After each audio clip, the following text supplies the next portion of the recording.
Epiglottis, বুঝছো? এটা epiglottis, এটা হলো এপিগ্লোটিস।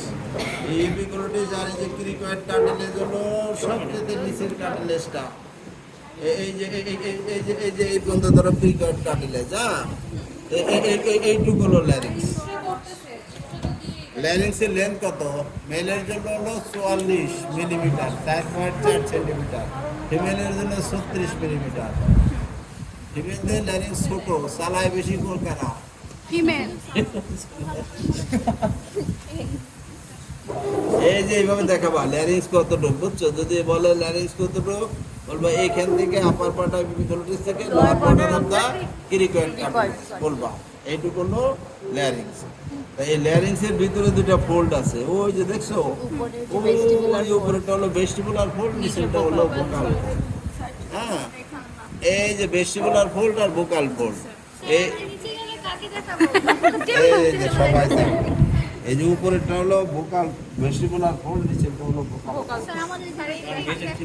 সবাই দেখো, সবাই তোমরা নিজেরা ভাগ করে দেখবা। এই যে ভেস্টিবুলার ফোল্ড, ভোকাল ফোল্ড, এই উপরেরটা ভেস্টিবুলার ফোল্ড, নিচেরটা ভোকাল ফোল্ড।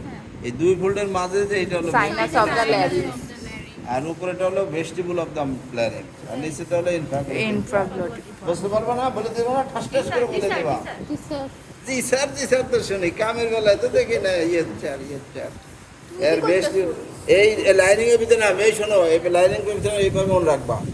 এই যে অ্যান্টিরিয়র সারফেস, এই যে টাঙের লাইনিং এর পিছনে কি ছিল? অ্যান্টিরিয়র সারফেস দিয়ে উঁচু হয়ে যে পোস্টার সারফেসের আপার পার্ট দিয়ে এরিয়া এপিগ্লোটিক ফোল্ড আর এই যে ভোকাল ফোল্ড দিয়ে এইদিকে দেখ ভালো করা, তাহলে মনে থাকবো। এই যে অ্যান্টিরিয়র সারফেস তো এইটা এপিগ্লোটিস পুরাটা, এই যে টাঙের থেকে আসে এইভাবে ওইটা, এই যে এই পর্যন্ত পোস্টার সারফেস আছে, এই যে এটা হলো এরিয়া এপিগ্লোটিক ফোল্ড, বুঝছো?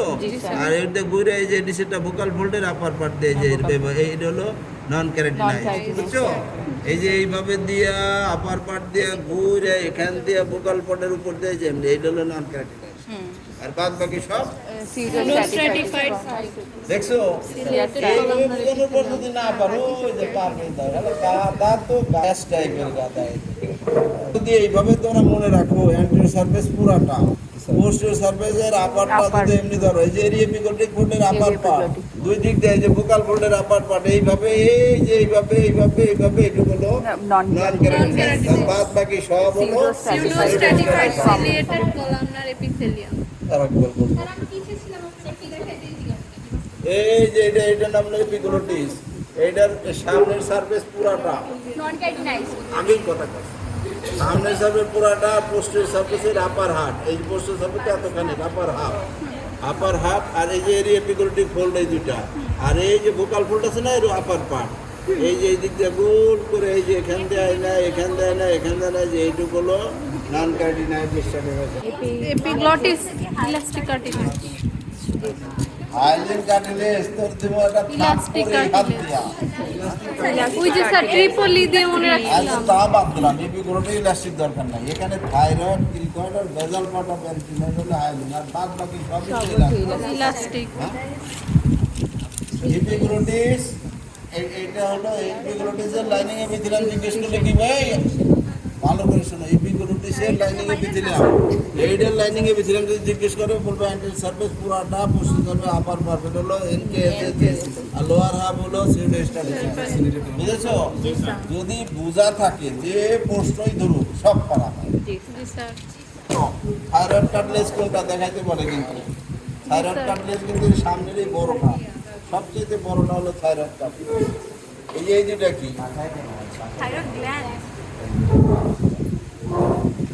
এটা করতে যাই রওশন ম্যাম। এই সময় পরিস্থিতি আমার বাবার দেওয়া কষ্ট করে। না স্যার